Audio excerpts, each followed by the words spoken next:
on peut investir dans le domaine de l'immobilier ici en Afrique avec vraiment peu de risques. Oui, cela est possible.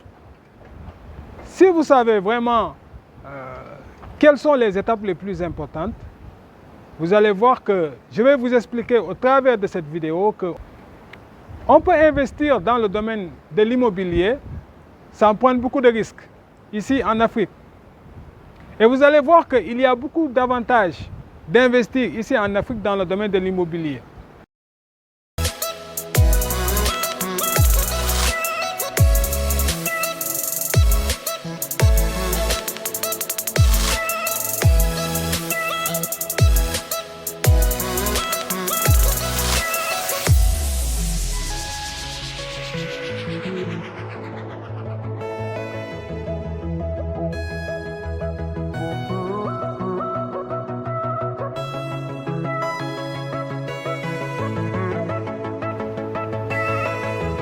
Si vous me découvrez dans le cadre de cette vidéo et que la thématique vraiment de l'immobilier vous intéresse, ou bien le fait de bien construire, ou bien même le design, les designs de bâtiments, les designs que ce soit d'intérieur ou d'extérieur, je vous demande de vous abonner à la chaîne et de suivre le reste de cette vidéo.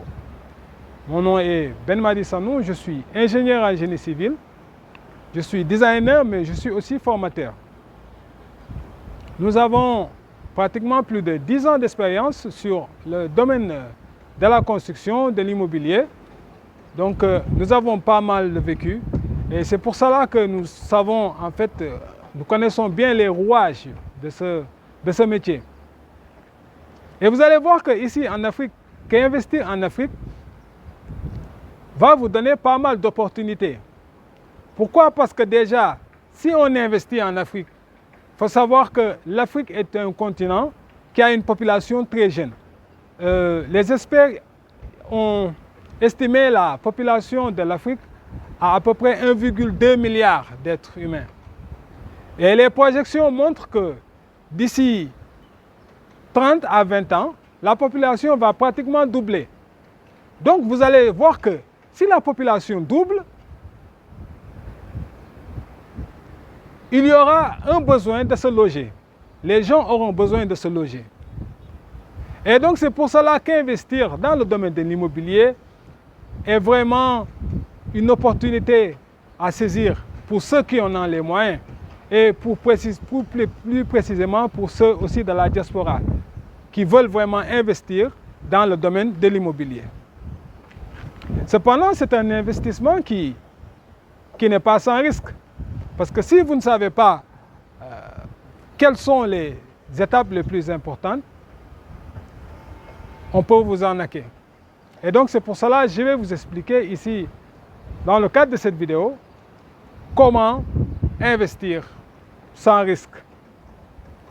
Beaucoup de gens de la diaspora déjà se sont fait arnaquer, ou bien que ce soit de la diaspora, ou bien des gens qui sont ici au Sénégal, ou bien en Afrique, se sont fait arnaquer, soit lors de l'achat du terrain, ou bien parce qu'ils voulaient gagner et ils ont confié en fait leur projet soit à des parents qui ont pris l'argent, ou bien soit qui ont voulu économiser aussi en donnant les projets à des gens, c'est-à-dire à des maçons, ou bien à des gens vraiment qui n'étaient pas très bien qualifiés et ont eu un investissement qui n'était pas rentable.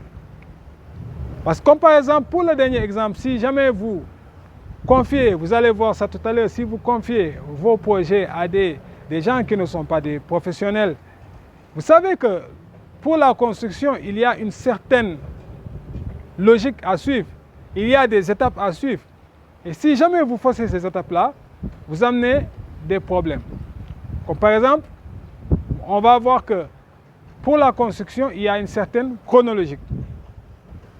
D'abord, pour investir sans problème dans l'immobilier, ce qu'il faut savoir, c'est que la première étape, c'est l'achat du terrain. Il faut acheter un bon terrain. Premièrement, il faut que ce terrain soit bien placé. C'est-à-dire qu'il soit placé dans un secteur un secteur qui est vraiment prisé. La deuxième étape est qu'il faut vraiment avoir de bons papiers. Parce que vous savez, il y a plusieurs types de papiers. Il y a ce qu'on appelle les délibérations, il y a les bails, il y a aussi le titre foncier. Mais je vous conseille vraiment d'acheter entre les deux, que ce soit soit un bail, soit un titre foncier. Vous pouvez acheter une délibération, mais en fait, il y a déjà, la délibération, ça va prendre du temps parce que pour que la mutation soit faite et tout ça, ça va prendre un peu de temps. Et puis deuxièmement, si vous ne vous connaissez pas trop, voilà, on peut vous arnaquer. Et donc, comme je vous dis, c'est plus sûr d'acheter soit un bail ou un titre foncier. Ça ne veut pas dire qu'on ne va pas se faire arnaquer en achetant un bail ou un titre foncier. Mais si vous vous accompagnez vraiment des personnes de ressources, que ce soit les notaires, ou bien un ingénieur, ou bien un architecte, vraiment vous allez minimiser les risques pour vraiment avoir un terrain dans les règles de l'art. Avoir un terrain déjà, comme je vous dis, à votre nom, qui sera à votre nom, soit en titre foncier ou en bail. Ça, vraiment, c'est la première étape. La deuxième étape, c'est vraiment d'avoir les plans architecturaux, c'est-à-dire les plans de l'ouvrage que vous allez vouloir construire. Que ce soit un R+4, un R+5, voire un R+6. En tout cas, moi, ce que je conseille le plus souvent à mes clients, c'est de maximiser. Vraiment, en fonction des zones, on limite le niveau du bâtiment. Comme par exemple, ici aux Almadies, on peut partir jusqu'à R+8. On va avoir l'exemple de beaucoup de bâtiments qui partent jusqu'à R+8. Si vous êtes dans une zone, on essaye d'avoir le maximum. Maintenant, quand les plans sont terminés, il faut avoir les plans béton armés. Ça, c'est vraiment obligatoire d'avoir les plans béton armés. Pourquoi? Parce qu'ils vous sécurisent, comme on dit. C'est ces plans-là qui vont montrer, comme je le disais toujours dans les précédentes vidéos, la dimension des différents poteaux. Parce que dans une construction, on a différents poteaux. Les poteaux n'ont pas la même dimension. Ça dépend, en fait, des charges qu'elles supportent. Vous allez voir que certains poteaux seront, comme par exemple de grands poteaux, comme par exemple qui vont prendre des sections de 15, 40, 15, 60. Et on aura d'autres poteaux qui vont avoir des sections beaucoup plus petites. Donc, comme je vous dis, ça dépend des poids qu'ils supportent. Ensuite, après le plan béton armé, ce qu'il faudra, c'est l'autorisation de construire. Mais avant qu'on ait en fait l'autorisation de construire, il est aussi important de savoir que on va faire pour vous ce qu'on appelle une fiche technique qui va vous permettre de partir au niveau de certaines banques et d'essayer d'avoir un financement. Et on va amener votre dossier pour vraiment avoir un financement. Et en fait, sur ces fiches-là, bon, il y aura les différentes informations. Déjà, il y aura le plan béton armé, il y aura le devis devis estimatif de la maison. En fait, il y aura pas mal de papiers qu'on va regrouper et qu'on va amener au niveau de la banque. Il y aura aussi certaines de vos informations.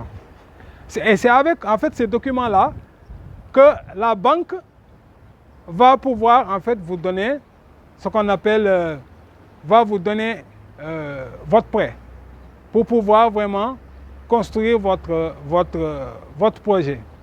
Et ça va être fait par étapes, c'est-à-dire selon l'avancement de votre projet de construction. Et c'est avec ça que vraiment, vous allez commencer à pouvoir construire.